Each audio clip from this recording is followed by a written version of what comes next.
কৃষক কৃষি তার উন্নয়ন সব নিয়ে আমাদের এই আয়োজন। বাংলার কৃষি, বাংলার কৃষি, বাংলার কৃষি।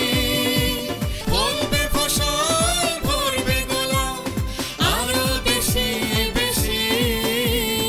বাংলার কৃষি, বাংলার কৃষি, বাংলার কৃষি, বাংলার কৃষি, বাংলার কৃষি।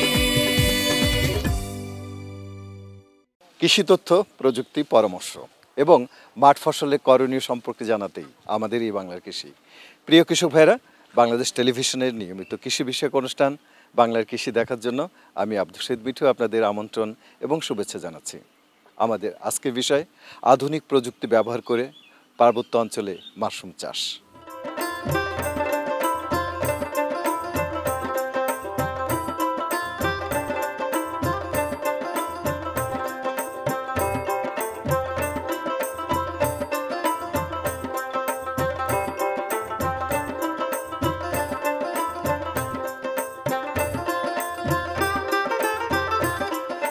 মুখরোচক খাবার হিসেবে মাশরুম ব্যবহার হয়ে আসছে প্রাচীনকাল থেকেই। বর্তমানে মাশরুম চাষের নানান আধুনিক প্রযুক্তি উদ্ভাবিত হয়েছে। সে প্রযুক্তি ব্যবহার করে প্রতি বছর 40,000 মেট্রিক টন মাশরুম উৎপন্ন হচ্ছে, যার আর্থিক মূল্য 800 কোটি টাকা। মাশরুম সুস্বাদু, পুষ্টিকর এবং ঔষধি গুণ সম্পন্ন একটি উৎকৃষ্ট খাদ্য। এতে আছে protein, vitamin, mineral, amino acid, antibiotic ও অ্যান্টিঅক্সিডেন্ট। মাশরুম প্রোটিন মাছ মাংসের প্রোটিন অপেক্ষা উন্নত। মাশরুমের চাষযোগ্য জাতগুলো হলো ঝিনুক মাশরুম, দুধ মাশরুম, কান মাশরুম, বোতাম মাশরুম, তাপ সহনশীল বোতাম মাশরুম, শিতাকে মাশরুম এবং খড় মাশরুম। মাশরুম একটি অর্থকরী ফসল। এটি চাষের জন্য জমি প্রয়োজন হয় না। চাষের কাঁচামাল সহজলভ্য ও সস্তা। পারিবারিক শ্রমকে কাজে লাগানো যায়। স্বল্প পুঁজিতে বেশি আয় করা যায়। এসব দিক বিবেচনা করে রাঙামাটি জেলাধীন কাউখালী উপজেলার আনন্দ চাকমা অন্যদের দেখে 2010 সাল থেকে মাশরুম চাষ শুরু করেন এবং 2017 সাল থেকে বাণিজ্যিক চাষে আসেন তিনি।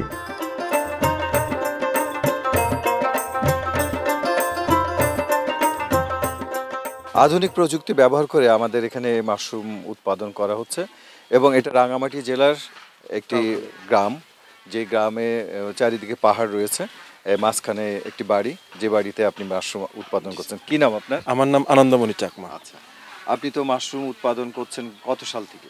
আমি 9-10 থেকে ছোট আকারে দেখে মাশরুম চাষ করছি। আমি 12 সালে যখন 3 দিনের প্রশিক্ষণ নিলাম, এরপর থেকে 14-15 থেকে বড় আকারের মাশরুম চাষ শুরু করে দিছি।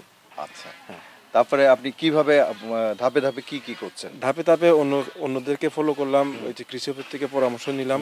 ওনারা আমাকে পরামর্শ দেওয়ার পরে আমি প্রজেক্টটা বড় করলাম নিজস্ব উদ্যোগে। এবং আমি বর্তমানে আগে স্পনগুলো বাইরে থেকে নিয়ে আসতাম, রাঙামাটি, আসাম বস্তি থেকে এবং আশিকা অফিস থেকে। এরপরে দেখা গেল যে এগুলো নিজেও পারা যায়। আমি নিজেই চেষ্টা করে সফল হয়েছি। সফল হওয়ার পরে আমি একটা অটোগ্রাফ নিলাম।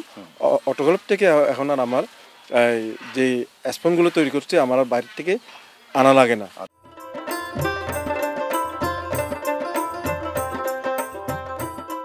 রাঙামাটি হর্টিকালচার সেন্টার থেকে 3 দিনের প্রশিক্ষণ নিয়ে ওয়েস্টার্ন মাশরুম চাষ শুরু করেন প্রথমে। কিছুদিন আগে সাভার মাশরুম উন্নয়ন কেন্দ্র থেকে 10 দিনের প্রশিক্ষণ গ্রহণ করেছেন।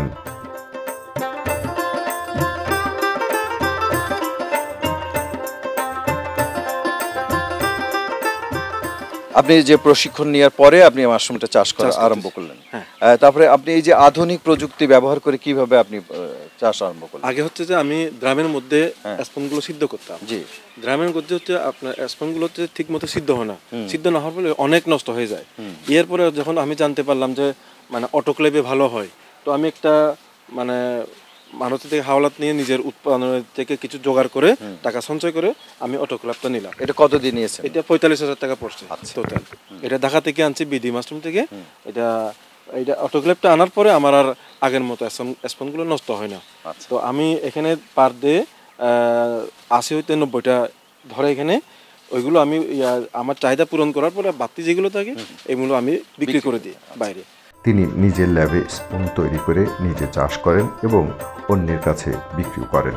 প্রতিদিন 7 থেকে 8 কেজি মাশরুম সংগ্রহ করে বিক্রি করেন। তার 1500 প্যাকেট ঝুলানো অবস্থায় মাশরুম চাষ হচ্ছে। প্রতিদিন মেশিন দিয়ে স্প্রে করেন।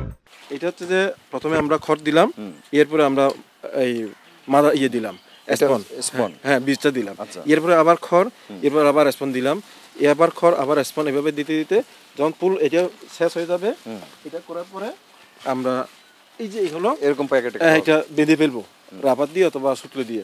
বাঁধার পরে আমরা সিদ্ধ করে দেব। এটা সিদ্ধ করাও যায়, আপনার এখানে নেক দিয়েও করা যায়। আচ্ছা। তো সিদ্ধ করার পরে এখানে একটা তুলা দিলে সবচেয়ে সুন্দর হয়। আচ্ছা। এটা অক্সিজেন চলাচলের জন্য। তো তারপরে এটা নিয়ে যে কোথায় বসাবেন?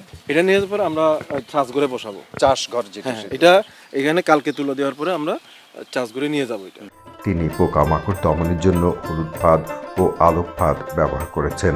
তার সফলতা দেখে এখন পাহাড়ের অনেকেই মাশরুম চাষ করছেন। আদিকাল থেকে আমাদের পাহাড়ের অঞ্চলে যে সমস্ত মা বোনেরা রয়েছেন তারা কিন্তু কৃষি কাজের সাথে সম্পৃক্ত এবং জুম চাষ করেন, তাছাড়াও অন্য অন্য যে চাষাবাদ হয় সেটার সাথে সম্পৃক্ত। তো ওনারা এখন মাশরুম যে ঘরে চাষ হচ্ছে সেখানেও ওনারা কাজ করছেন। ওনারা কি কাজ করেন সে বিষয়ে কথা বলে জানবো। কি নাম আপনার? মিতালি চাকমা। আচ্ছা, এই যে আপনি যে কাজটা করছেন এটা কি কাজ করছেন আপনি? ওগুলো আমরা মাশরুমের বীজ ভাঙতেছি এখন। বীজ ভাঙতেছেন? হ্যাঁ, বীজ আর এটা কি এটার ভিতরে কি বীজ আছে? হ্যাঁ, বীজ না, বীজ এখানে বীজ আছে আর কি। আচ্ছা, এখানে। এটার মধ্যে বীজ আছে। হ্যাঁ। এই যে সাদা সাদা এটা হ্যাঁ, বীজ। সাদাগুলো। আচ্ছা, এগুলো ভেঙে কি করবেন? এগুলো ভেঙে তারপরে ওই খড়ের এগুলো বানাবো আর কি। আচ্ছা, খড় দিয়ে হ্যাঁ, খড় দিয়ে ওইটা বানাবেন। মানে স্তর স্তর করে ওই যে এই বীজটা কি স্তরে স্তরে দেওয়া হয়? হ্যাঁ দেওয়া হয়। আগে খড় দেবো, হ্যাঁ, হ্যাঁ। এভাবে খড় দিয়ে তারপরে স্তর করে দিয়ে দেবো। তারপরে গোল যে করে। প্যাকেটটা তৈরি হলো ওইটা কি করবেন? ওইটা এইভাবে মুখ রবার দিয়ে বাঁধে তারপরে ফুটা করে দেবো আর কি। আচ্ছা, ফুটা করে দিলে? ফুটা করে দিলে তারপরে রাখবো এভাবে। আচ্ছা, তারপরে ওই ফুটা দিয়েই মাশরুম বের হয় হ্যাঁ, নাকি? প্রায় 16-17 দিন লাগবে। ওগুলো হতে হয়ে সাদা হয়ে যাবে, একদম সাদা হয়ে যাবে। কতদিন পরে এই মাশরুমটা বের হবে? 16-17 দিন। আর ওটা পরিপক্ক হইতে আর কতদিন বেশি লাগলে 21-22 দিনের মধ্যে এসে যাবে আর কি। আচ্ছা। পরিপক্ক হতে প্রায় লাগবে মানে 10-12 দিন লাগবে, 16 দিনের মধ্যে আসবে আর কি। আচ্ছা।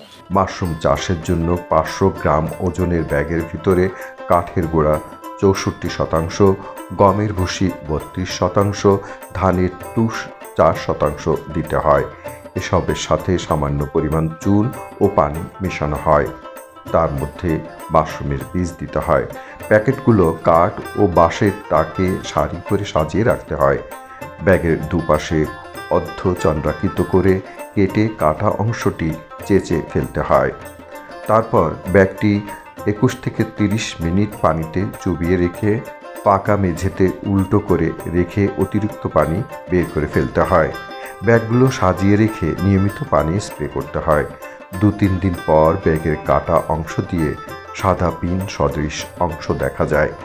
আরও 2-3 দিন পর এগুলো মাশরুম হিসেবে সংগ্রহ করা যায়। অন্য দুপাশে কেটে পলিথিন চেঁচে ফেলে দিলে আবার মাশরুম বের হয়। এখানে পার্বত্য অঞ্চলে মাশরুমের ব্যাপক চাহিদা আছে। এখানে পাহাড়ি, বাঙালি সমস্ত জনগোষ্ঠী প্রতিনিয়তই মাশরুম খায় এবং এটার সাথে খুব ভালোভাবে পরিচিত। পাহাড়িরা ওরা বিভিন্ন সময়েই পার্বত্য অঞ্চল থেকেই প্রাকৃতিকভাবেই জন্মানো মাশরুম তারাও সংগ্রহ করে খায়। তো এদিকটা বিবেচনা করে মাশরুম ইনস্টিটিউট কর্তৃক কৃষি সম্প্রসারণ অধিদপ্তর এর বেশ কয়েক বছর আগে থেকেই কৃষকদেরকে উদ্বুদ্ধ করে তাদেরকে প্রশিক্ষণ দিয়েছে এবং প্রশিক্ষণের মাধ্যমে তারা মাশরুম চাষের ক্ষেত্রে এগিয়ে আসছে।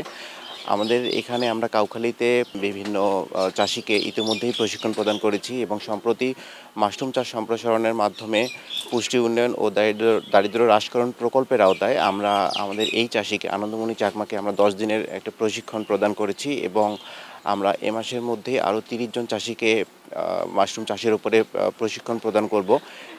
এতে করে আমাদের এই পার্বত্য অঞ্চলগুলোতে মাশরুম চাষের ওপর প্রশিক্ষিত জনবল বৃদ্ধি পাবে এবং দক্ষভাবে তারা উৎপাদন করতে পারবে এবং আধুনিক প্রযুক্তির সমন্বয়ের মাধ্যমে এখানে প্রচুর মাশরুম উৎপাদন হবে।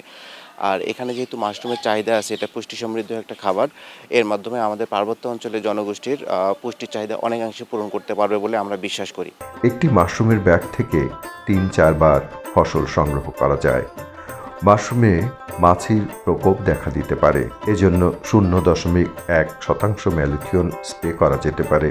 এছাড়া 4% ফর্মালডিহাইডের তুলা ভিজিয়ে ঘষে দিলে সবুজ, বাদামি বা নীলমণ্ড দূর হতে পারে। বিশ্বের অর্থনৈতিকভাবে সমৃদ্ধ সব দেশই মাশরুম আমদানি করে থাকে। সে সুযোগ কাজে লাগাতে আমাদের দেশে ব্যাপক মাশরুম উৎপাদন করে দেশের চাহিদা মিটিয়ে বিদেশে রপ্তানি করে বিপুল পরিমাণ বৈদেশিক মুদ্রা আয় করা সম্ভব। সারা বাংলাদেশের 64টি জেলার 160টি উপজেলায় প্রতি বছর একজন করে প্রত্যেক উপজেলায় 5 জন উদ্যোক্তা তৈরি হবে। ইতিমধ্যে আমরা 30টি উপজেলায় প্রায় 90 জন উদ্যোক্তাকে প্রশিক্ষণ দিয়েছি। এই 30টি উপজেলাতে আমরা প্রদর্শনীর বরাদ্দ অলরেডি দিয়ে দিয়েছি। প্রতিজন উদ্যোক্তার আওতায় আমার একটা করে দল গঠন হবে, 30 জন চাষি থাকবে এইখানে।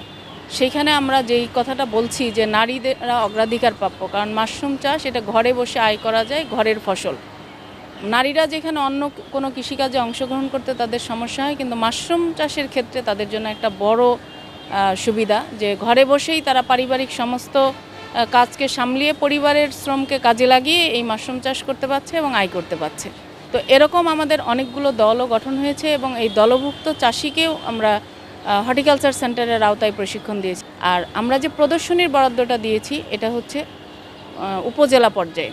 উপজেলা কৃষি অফিস এটা মনিটর করবে, কারণ উপজেলা কৃষি অফিসে আমরা জানি যে প্রত্যেক উপজেলা কৃষি অফিসে ইউনিয়ন পর্যায়ে আমাদের ডিএইর কর্মকর্তারা আছে, যারা উপসহকারী কৃষি কর্মকর্তা।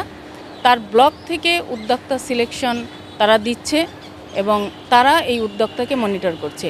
এই জন্য প্রদর্শনী বাস্তবায়ন পুরোটাই এই উপজেলা কৃষি অফিসের আওতায় হবে। সেখানে প্রদর্শনীতে আমরা যেটা বলছি ইনকিউবেশন রুম, যেখানে মাশরুমের বীজগুলোকে রাখা হয়, এখানে উদ্যোক্তা বীজ তৈরি করবে এবং এই বীজগুলো তার দলভুক্ত চাষি এবং দলভুক্ত চাষি ছাড়াও তার এলাকায় যারা দেখে উদ্বুদ্ধ হবে চাষ করবে তাদেরকেও সরবরাহ করবে। আমাদের টার্গেট হচ্ছে যে মাশরুম স্থানীয়ভাবে উদ্যোক্তা উৎপাদন করে স্থানীয়ভাবেই বিক্রি করবে, যাতে সকল জনগণ মাশরুম খেতে পারে এবং তাদের লোকাল এরিয়াতে তাদের পুষ্টির চাহিদা পূরণ হয় এবং আয়বর্ধক কর্মসূচিতে তারা অংশগ্রহণ করতে পারে। এতে তাদের দারিদ্রতা হ্রাস হবে বলে আমরা মনে করছি। মাশরুম দেশের পুষ্টি সমস্যা সমাধানে গুরুত্বপূর্ণ ভূমিকা রাখতে পারে। কৃষি কর্মকর্তাদের পরামর্শ নিয়ে যে কেউ মাশরুম চাষে আত্মনিয়োগ করতে পারেন। আমরা পাহাড়ি এলাকাসহ সারা দেশে মাশরুমের ব্যাপক চাষ ও প্রসার কামনা করি।